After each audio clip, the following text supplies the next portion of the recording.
comenzamos la unidad 6 donde estudiaremos el contrato de trabajo.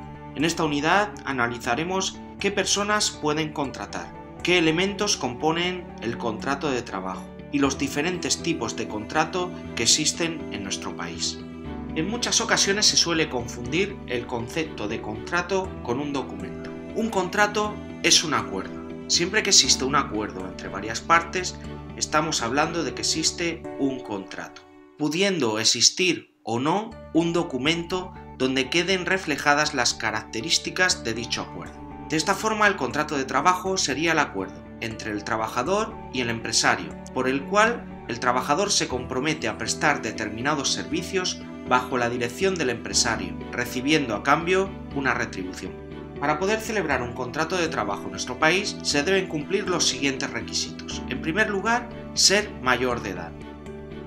Aquellos menores que viven emancipados también pueden firmar un contrato de trabajo. Pueden ser contratados también como trabajadores los mayores de 16 y menores de 18 años si viven de forma independiente, es decir, no viven en el domicilio de sus padres o tutores, o si viviendo con estos tienen autorización de sus padres o tutores para poder realizar el trabajo.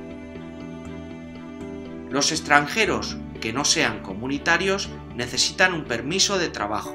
Los extranjeros que sean ciudadanos de la Unión Europea deben cumplir los mismos requisitos que cualquier trabajador nacional para poder ser contratados. Aquellos trabajadores que tengan menos de 18 años y más de 16 tienen prohibido la realización de trabajos nocturnos, es decir, entre las 10 de la noche y las 6 de la mañana. También tienen prohibido la realización de trabajos peligrosos, insalubres y la realización de horas extraordinarias.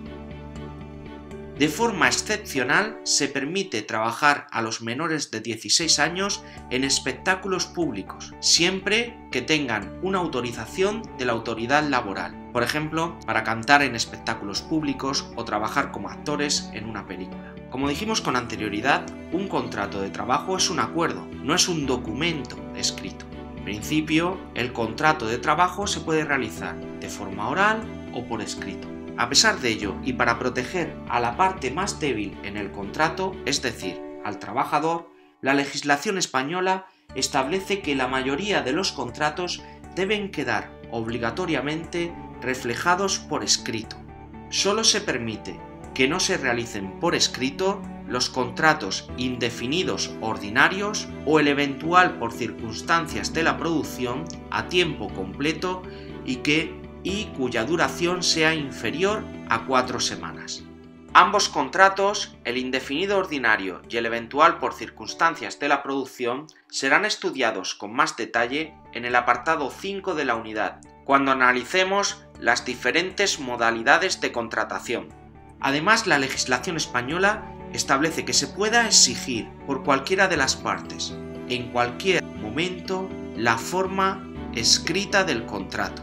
En el contrato de trabajo deben quedar reflejados los siguientes contenidos: el lugar y la fecha donde se realiza el contrato, las partes que lo firman, la categoría profesional que va a tener el trabajador, el lugar donde se realizará la prestación laboral, la jornada, si será a tiempo completo o a tiempo parcial, y el horario que tendrá el trabajador, la duración del contrato, la retribución que va a recibir el trabajador, el periodo de vacaciones a que tendrá derecho, el periodo de preaviso para la finalización del contrato, el convenio colectivo que se debe aplicar y otras cláusulas voluntarias, como por ejemplo si se establece un periodo de prueba, si se establece un periodo mínimo de permanencia para el trabajador, u otros que se consideren oportunos siempre que respeten la legalidad. Si alguno de los contenidos del contrato fuera nulo, es decir, no fuera legal, el resto del contrato mantiene su validez. Por ejemplo, un trabajador firma un contrato en el que se fija un periodo de vacaciones anual de 10 días, cuando la ley establece que debe ser como mínimo 30 días de vacaciones por año trabajado. En este caso, esa cláusula del contrato perdería su validez, pero el resto del contrato seguiría siendo válido.